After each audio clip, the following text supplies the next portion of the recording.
Okay, guys, I'm back with part 2 of sexual energy conversation. I will be working on the painting so that you guys don't have to like look at that shit every time I get on from now on, but until then, just stare at me, okay? Focus. Alright, so the other part of sexual energy that I feel like is vital to talk about is that male to female, and you know, if you're in a same-sex marriage relationship or whatever, I'm not judging anybody or saying you can't do tantra. That's not a thing. I'm just talking about male to female because that's what I studied. Okay, so we are like batteries, and it doesn't, we don't have to penetrate in order to charge ourselves. We are energy. Our partner is energy. Sorry about that weird dating. But on the other hand,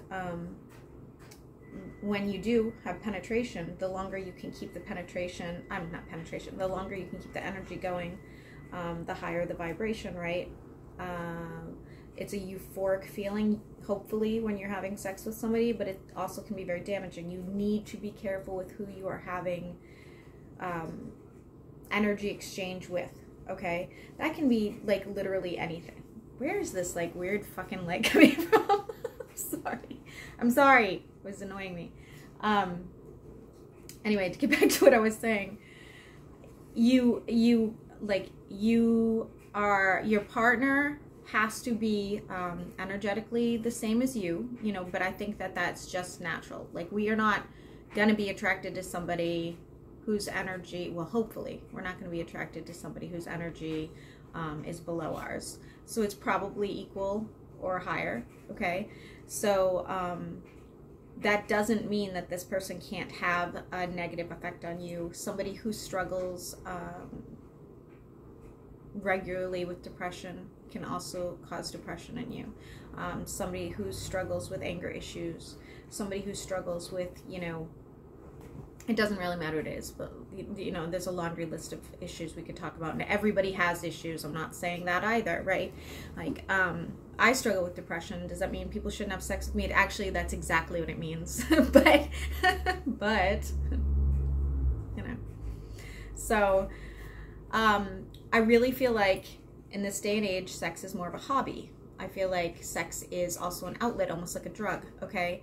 This is something that we weren't really designed for that sort of thing in the study of energy and tantra, okay? We were really designed for procreation, or we were designed to use sex as like a form of like love, I guess. I can't think of another, like love, right? You weren't having like I have heard like the newer age teachers do kind of like talk about casual sex more, and they do a lot of like multiple sexual partners at once. Like, I'm sorry, I'm flaking out here. I apologize. I didn't sleep super well. But orgies. I'm sorry. Duh. Okay. So you know, there's a lot of newer practitioners that will tell you like this is okay because we're heightening our senses and blah blah blah blah blah. But if you go back to the original study of tantra and sexual energy, that is not the case at all, okay? We were not designed in this study to have multiple partners because the energy is so high and so pure and causes such intense emotions that really you're supposed to be doing this with one partner. Anyway, that's a whole nother like battle you guys can get in with me, but it's true. Like, think about how many partners you've had, right? One of two things will happen. One is you're just not going to be interested in them at all. You're going to be like, okay, I don't like this energy. It doesn't make me feel good. I feel very drained, or I feel like emotionless, so that's not a good partner for you. Or you're going to be instantly attached to this person. That also can, you know, you got to be careful. You got to be careful. Do you want to be attached to this person?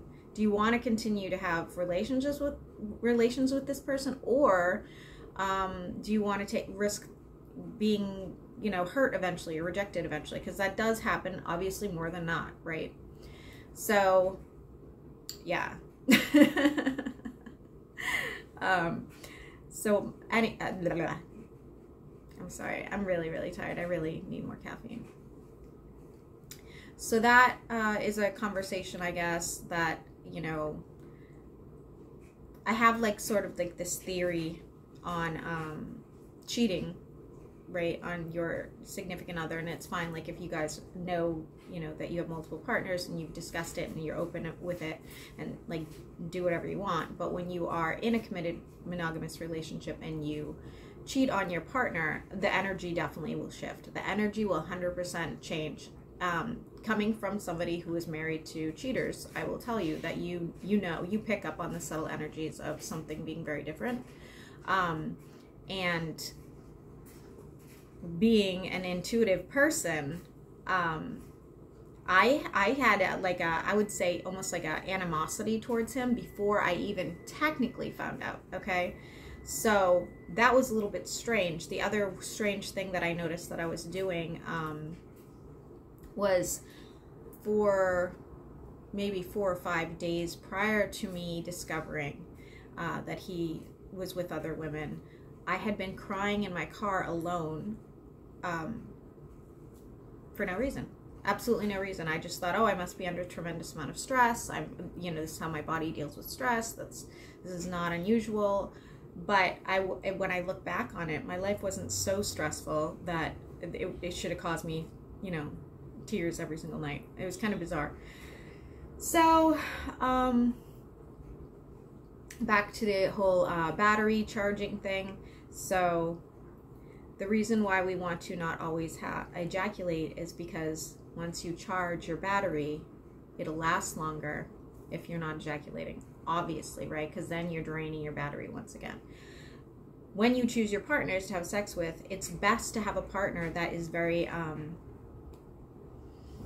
uplifting to you, like a very positive person to you. I mean, it doesn't mean that they have to be positive all the time, but they have to be positive to you. They have to be like, do they make you feel good to be around? Do you feel very comfortable with this person? Do you feel like you can talk to this person about anything? Do you feel like you can be yourself around this person?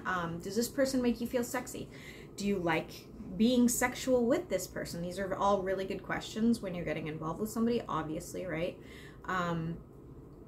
I will tell you one other strange thing that can happen is you can find that if you're not careful with your sexual partners, you could become almost like addicted just to the act itself and not the person. And I do have an unfortunate story about that, that, I can use for an example. And a lot of people that already know me already know this story, so you can just like shut this off at this point. But we are going to talk about the Sag.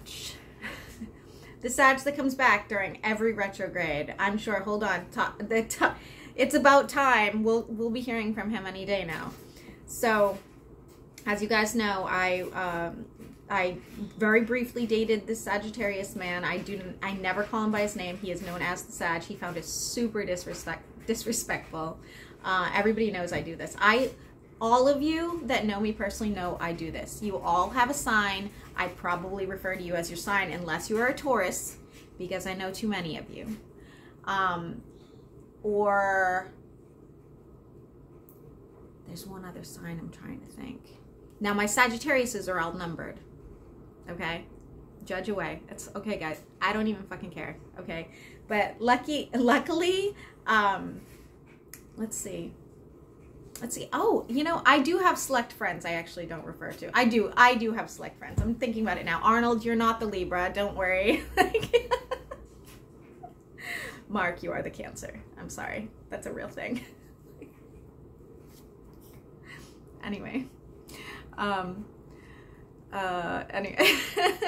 All my friends are going to be texting me, you're an asshole. So, yeah. What was I saying? So the Sagittarius. Okay, so he came into my life very quickly and very adamantly. Like he had a whole agenda for us, and I was just not there. I thought he was a kind of neat person. I really didn't dig his energy. I kept saying it to my daughter. I felt like he had the energy of like a spastic rat. He like, here's a really crazy thing.